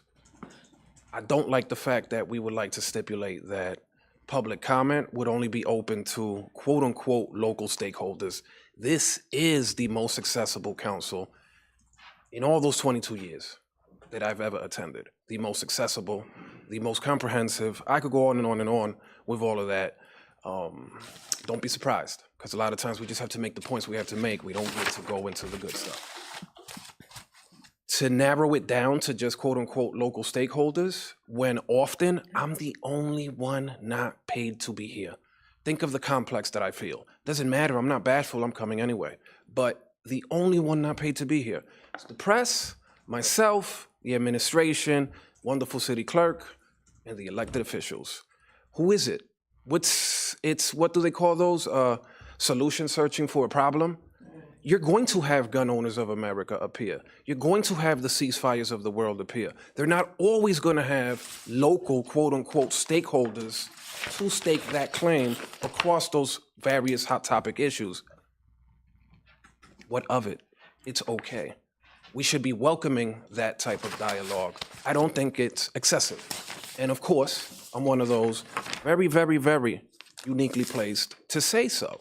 I sacrifice my time to be here, and I mean it when I say that it's a privilege to be able to do so. I think we should extend it, and we should continue to allow that privilege for all that seek to come and seek grievances or redress to grievances, because honestly, we're not exactly filling the room. Thank you. Yes. Ryan Supler, just to keep going on the First Amendment free speech items, there is that 30-minute cap, and I would like to actually do away with that and maybe have a certain time limit, like a 5-minute or something like that. Because if there's going to be that elimination of that second period of public comment, to at least have that larger window for folks. And then for some of the items about like what is a personal attack, I feel like is kind of subjective, or it could be relative based upon whoever is making that determination. And maybe just kind of letting that go and say if it's more of a disruption to the order of business or something like that. But overall, I really like how there is a sleek redoing, and I really did think the rules needed to be updated too. And I got some other technical items I want to bring up about the when a person does like an abstention, maybe having they just say, oh, I'm going to abstain, and then that gets like marked in the minutes. We don't have to actually take a vote, because I don't think there's actually any state law that says, hey, we got to take a vote on this kind of item, because I don't think there really is. I think there is. I think there are. There's under third-class city codes. The solicitors, right? I mean, So the reason for the abstention has to be stated on the record and accepted. so we actually have to mandatorily take a vote on that particular, okay. And then, what was the other items? Oh, for special and emergency meetings, I was gonna say, at least having some kind of notice, I wanna, like, maybe notice of some kind of here it is, and not just automatically just jumping in. And then clarity on maybe electronic participation. How is that gonna be done? What that kind of looks like in the rules? And also, how would that look like for persons with disabilities accessing the meeting and the rules? And what it looks like for maintaining the meeting recordings or the documents, the paperwork of what has happened in the past, like how does that person go and access that? Or where is that kept kind of item? Or is this automatically, here's YouTube, go figure it out? And also, it talked about posting the agendas, but I don't know if that just merely means here is the agenda or here is the complement body of work that goes with the agenda, if that's mandatory of the language of saying here is the supplementing documents, here is the whatever memos kind of items, when that date is on that Friday, right? Is that mandatory to have that language in there? So I just kind of want to asking if that's more to explore into that one. And then Also, I had there was something about like the presiding officer was able to change something with the or no, it would go for a vote of the flow. And I kind of was like, that would be fine for the presiding officer to kind of manage. But I think that the language was specific if there was a concern or if there was a, Yeah, you were talking about if there was a, sorry, some of these like things a- are kind of technical. something Yeah. on the agenda, and originally the president would say, you know, whether or not that item would be moved on the agenda, but now it's the consensus of the council instead of the presiding officer. I like just have the presiding officer. And I know some of these things are getting technical is because I feel like these rules are also going to be implemented on me. So I kind of want to have that say and say, hey, this is what's up. This is where I'm kind of coming from. And this is where my feelings are. So, I would love for you to call me because I really don't understand half the stuff you're saying. okay. So if you want to call me up, maybe I can explain some of the things to you. Okay. Okay. Yeah. And some of it, I was also thinking maybe having a formalized item of saying this is what the trainings are or orientations, or maybe have a code of ethics put in there about conflicts of interest and a reporting mechanism or something of the similar standard code, something like that.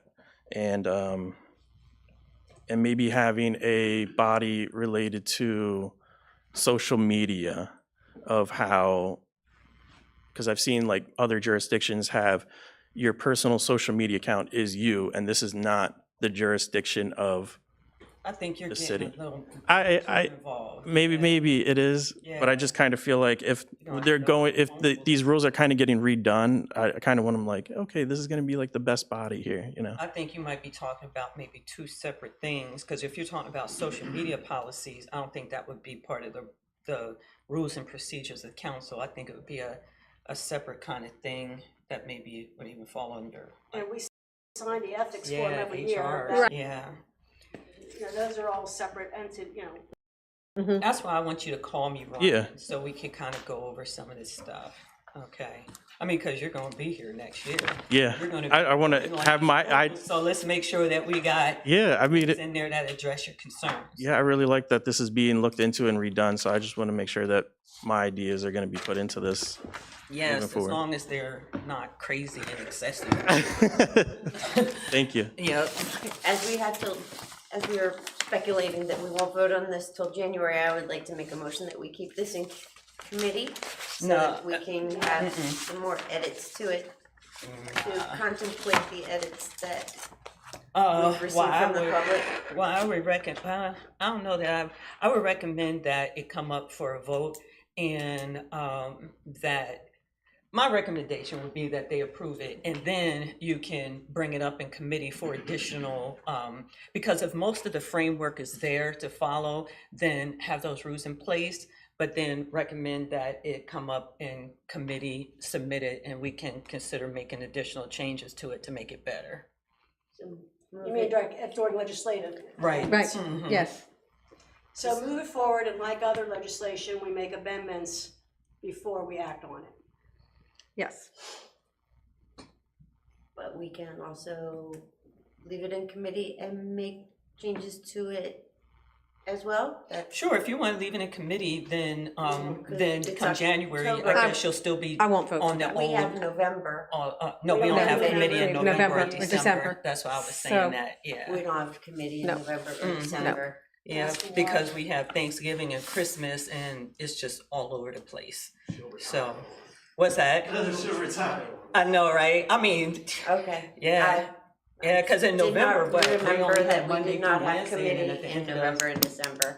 yeah, like Thanksgiving, the week of Thanksgiving is when our committee meeting Right. would, I believe, fall. And then on. the other one is the week between Christmas and New Year's. So, Okay, so I'll move, so do I have a motion to place this item on the January legislative agenda? So- So moved. second, That'd be January 5th. right. January fifth. Okay. All in favor? Aye. That moves forward. Okay, next on our agenda is council comment, and I actually have some council. Oh, do you have some comments? Slid that in very quickly. It's next on the agenda. Administrative comment comes after that, but you are elected official. This is administrative comment. I definitely agree with Mr. Gomez about bringing in expertise from the entire county or the region or the state. We don't always have the resources sitting within this strange configuration of the chicken, which defines the boundary of the city of York. Also, I would never go against our esteemed city clerk to take away her summer vacation and her travel. But I do think there are policies that exist in the way the board operates that could make the summers go by much more easily than it currently does. The summer is our busiest time during the year. We're doing things construction-wise with parks, with recs, with all of the summer youth programs, and we have major changes happening in the budget in July 1. And we know that a lot of things come before the committee that are really pretty automatic, that we have never turned down a grant from someone if it's been approved by the department and asked for by the department. I mean, I don't see why that has to really go before City Council. It should have been addressed by City Council before the grant was written, and we spent all the time on preparing it, documenting it, and getting it on the agenda. So I think there's some changes that in the way that we operate that would ease the summer rush that happens. And finally, I will never sit in that chair for a meeting again. I can't understand half of what's going on. It's mumbled. We really need to do something with Mike so we can understand. And when someone stands here, you just can't understand what they're saying. We did. I told Cliff about it, and he actually said that he did some things to the microphones to enhance the sound. Maybe we need some speakers attached to the back wall. Yeah, I know he's watching. Or you can move up to front and sit, you know, you don't sit very bad. Or you can stay home and watch it from television. I thought about that. That would be my choice. Okay, okay. Thanks, Joe. I do have some next is council comment, and I'll be real brief, but they're in public comment on some of the issues on our agendas at the meetings. Things come up about helping the youth. And so we thought about this, a couple of us talked afterwards, and what I did today was looked at what we have done just recently that directly or indirectly impacts our youth with our ARPA dollars. And we're collaborating with YCA on Yoko Fiber to provide all of our families with free Wi-Fi, which really was evident when the COVID crisis hit and we had kids not in school, sent home, and they couldn't access anything.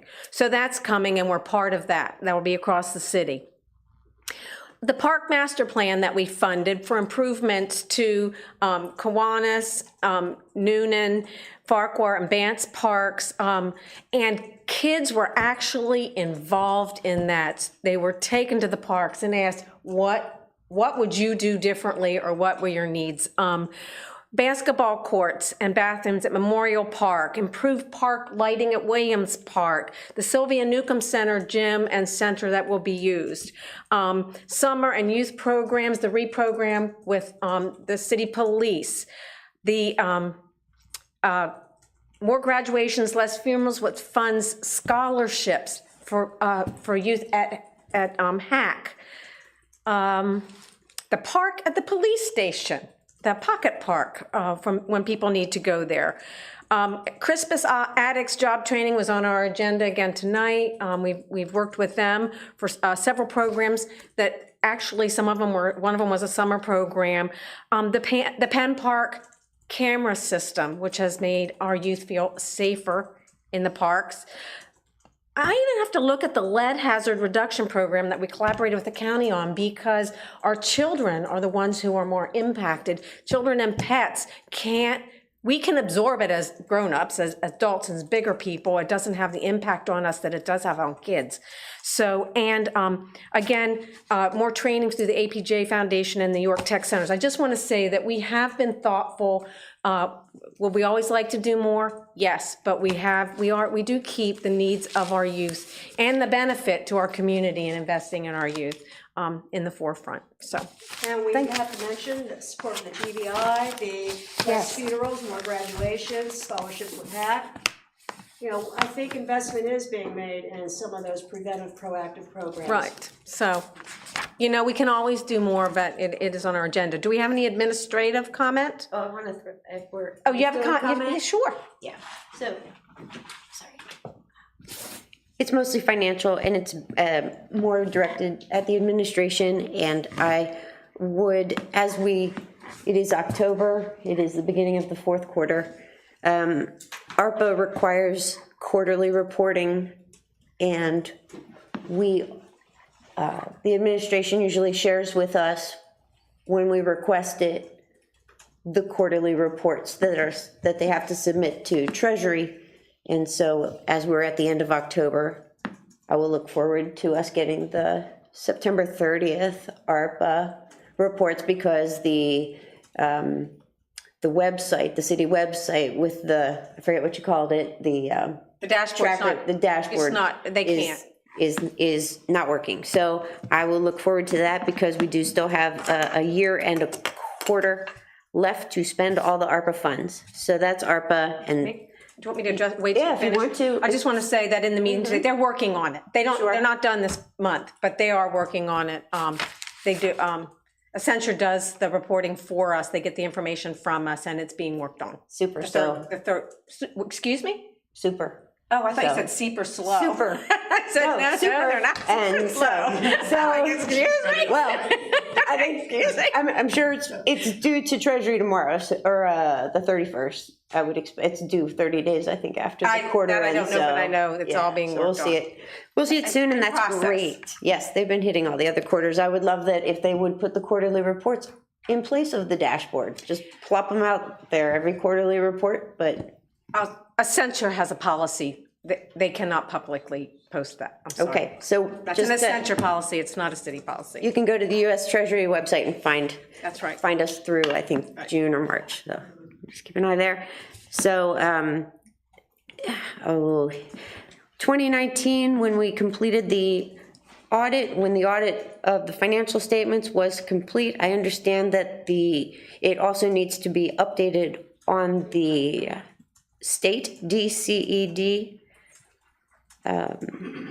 website, and I'm not sure that the 2019 audit has been posted there, as was discussed back in May when there was the presentation of the audit results for 2019. We heard last meeting that the 2020 financials are being completed and the audit is going on as well. I would like to hear before the end of the current administration if they could speak to what they think the plan is for 2021, 2022, 2023, and 2024 financial statements and audits. It will not be in their hands, but we'd like to see if they have made a plan with the consultants who are doing the audit work and the financial statement work.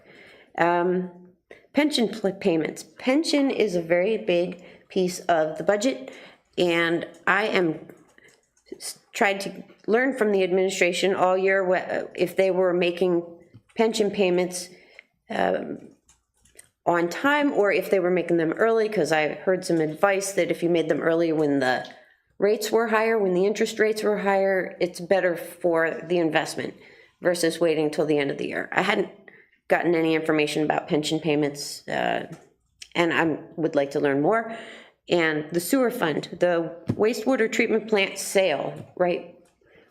That was a lot of money. It's sitting in an account somewhere. I'd like to see how much is left in there. Some report or reconciliation of the balance in the wastewater treatment plant sale funds. That was addressed last night at the budget hearing. I did not hear her say what the balance was. What she did. Yeah, it was the mayor and Jerry. That's on. Did they have a dollar amount that they said? Yes, yep. She said a dollar amount. She did say a dollar amount, so I'll rewatch that and appreciate that. Thank you, that's all I've got. Any, is there anyone from any administrative comment? Our next committee meeting will be held in January 2026, and that date will be on our 2026 meeting schedule. Meeting is adjourned at 8 o'clock. Thank you.